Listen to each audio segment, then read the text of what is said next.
Hello friends, नमस्कार. नूतन रेसिपीजमध्ये तुमच्या सर्वांचं खूप खूप मनापासून स्वागत आहे. तर फ्रेंड्स, आज आपण छानसे चटपटी सँडविचची चटणी बनवणार आहोत.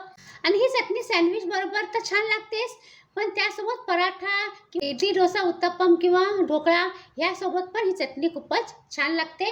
तर आपण आधी काय करूया, सँडविचची चटणी बनवण्यासाठी मी मिक्सी जार घेतलेला आहे. मिक्सी जारमध्ये आपण हा पुदिना ॲड करूया. त्यासोबत हे जे कोथिंबीर आहे त्याची जी हिरवी दांडी हे असेल ना, दांडी ती पण मी घेतलेली आहे. आणि सोबत कोथिंबीरची पानं पण घेतलेली आहे. ती कोथिंबीरची ही अशी जाड देठ असतं ना, त्या देठमध्ये छान टेस्ट खूपच छान असतो आणि कॅल्शियम पण भरपूर असतं, म्हणून मी हे कोथिंबीरचे देठ पण घेतलेले आहेत. हे बघा, इथे खूप सारे मी कोथिंबीरचे देठ घेतलेले आहेत आणि कोथिंबीरची पानं पण घेतलेली आहे. कढीपत्ता आपण ॲड केलेला आहे. मिरच्या घेतलेल्या आहे. तुम्ही किती तिखट खाता त्याप्रमाणे तुम्ही मिरच्या घेऊ शकता. लसूण घेतलेली आहे. हे मी जिरं ॲड केलेलं आहे. हे मी रोस्टेड जिरं घेतलेलं आहे. तुम्ही तुमच्याकडे जर रोस्टेड जिरा पावडर असेल तर जिरा पावडर ॲड करू शकता. मीठ घेतलेलं आहे स्वादाप्रमाणे. आणि हे ब्लॅक सॉल्ट म्हणजे काळं मीठ ॲड केलेलं आहे. आणि मी हे दही ॲड करते आहे. हे मी हा छोटा चमचा आहे म्हणून 2 चमचे घेतले. मोठा चमचा असेल तर 1 चमचा घेऊ शकता. आणि जर तुमच्या सँडविच चटणीची क्वांटिटी जर जास्त असेल ना, तर तुम्ही 2 चमचे पण दही घेऊ शकता. जर दही नसेल तर तुमच्याकडे, तर तुम्ही काय करा, लिंबाचा रस, एक अख्खा लिंबाचा रस ॲड करा. आणि हे मी पीनट पावडर म्हणजे शेंगदाण्याची पावडर ॲड केलेली आहे. चटणीला थोडासा थिकनेस येण्यासाठी पीनट पावडर ॲड केलेली आहे. पीनट पावडरच्या ऐवजी तुम्ही अख्खे शेंगदाणे असेल तर अख्खे शेंगदाणे घेऊ शकता. शेंगदाणे नसेल तर जे आपले फुटाणे असतात ना, डाळवं, रोस्टेड चणा डाळ, ती तुम्ही घेऊ शकता. आता आपण ही चटणी आधी ना अशीच वाटून घ्यायची, नंतर मग पाणी ॲड करायचं. आता आपण याच्यामध्ये पाणी ॲड केलं ना तर चटणी व्यवस्थित बारीक वाटली जाणार नाही, म्हणून आपण काय करायचं, पाण्याशिवाय चटणी एकदा वाटून घ्यायची. त्यानंतर आपण पाणी किंवा बर्फाचे पीसेस ॲड करायचे. ही बघा, अशी मी जरीच वाटून घेतलेली आहे. आता आपण काय करायचं, थोडंसं पाणी आपण ॲड करूया. आणि हे ना थंड पाणी ॲड करायचं फ्रीजमधलं. जर तुमच्याकडे आईस क्यूब्स असतील ना तर 2 ते 3 आईस क्यूब्स ॲड करू शकता. ही बघा, मस्त चटपटीत अशी चटणी तयार झालेली आहे. तुम्ही याच्यामध्ये ना चाट मसाला पण ॲड करू शकता किंवा आमचूर पावडर पण ॲड करू शकता. तर फ्रेंड्स, आता ही झाली आपली सँडविचची चटपटीत चटणी. आणि हा मी सँडविचचा मसाला केलेला बटाट्याचा. आपण जी बटाट्याची भाजी करतो ना, तशीच भाजी केलेली आहे मी.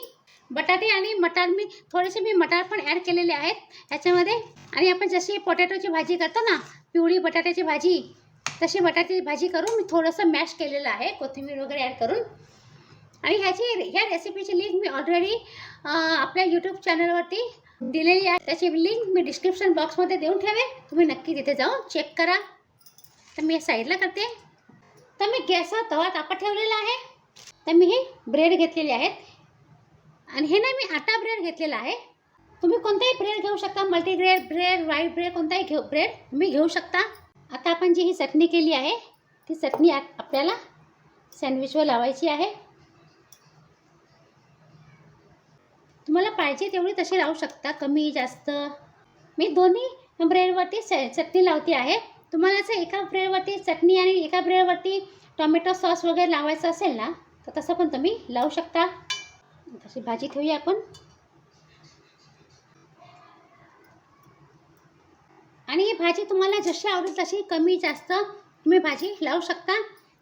आणि ह्याच्यावरती तुम्हाला जर टोमॅटो, काकडीचे काप ठेवायचे असतील ना, कांद्याचे स्लाईस वगैरे, तर ते पण ठेवू शकता. काकडी, टोमॅटो, कांदा असं गोल स्लाईस करून तुम्ही ह्याच्यावरती ठेवू शकता. असं ठेवून प्रेस करून घेऊया. हे मी बटर लावते आहे. आता आपण गॅसकडे जाऊया. हे बघा, गॅस तापत ठेवलेला आहे. मी हे बटर लावलेलं आहे आणि ही खालची बाजू मी ठेवलेली आहे इथे.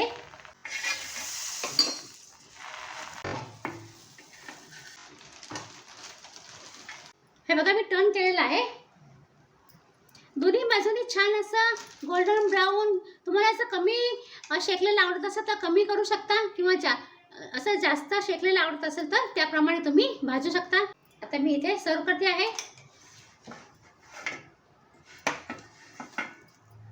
हे बघा, सँडविच चटणी बरोबर बनवलेले छान असे सँडविच तयार झालेले आहे.